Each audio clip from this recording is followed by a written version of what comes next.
For review question 3, given that x is greater or equals to -2 but smaller or equals to 4, and y is greater or equals to -4 but smaller than 2, find part A, the greatest possible value of y minus x. So before we start on this question, let's just list down all the possible integers of x.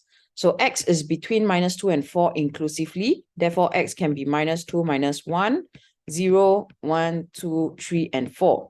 As for y, it's between -4 and 2, also inclusively. Therefore, y can be between -4, -3, -2, -1, 0, 1, and 2. Okay, now looking at the question for part A, they want us to find out the greatest possible value of y minus x. Remember last year when we were learning about the combination of signs, minus will combine up to become a positive sign. We'll use this concept for this question. So we'll try to make x a negative number so that they can combine to become a positive sign. Okay, so for the biggest value of y, I would choose 2 minus x. I will go with a negative number. I will go with -2 so that this 2 sign can combine to become plus. And it becomes 2 plus 2, which is equals to 4. So that's the greatest possible value of y minus x. Okay, and for part B, they are asking for the least or rather smallest possible value of x squared minus y.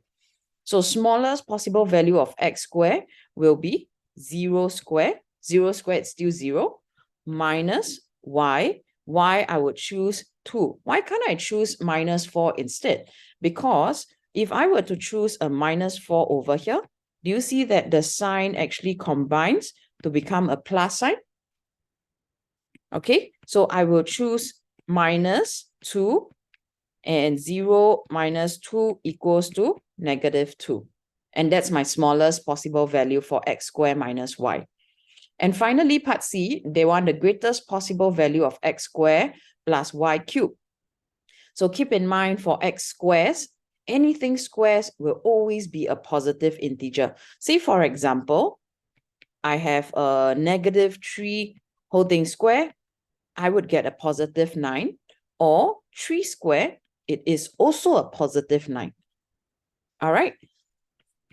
So for x squared, to have it as big as possible, I would choose 4 square, which is 16, plus y cubed. Y cubed, I would go with 2 cubed, which is equals to 8. So 16 plus 8, and that gives me 24. So 24 is my greatest possible value of x squared plus y cubed.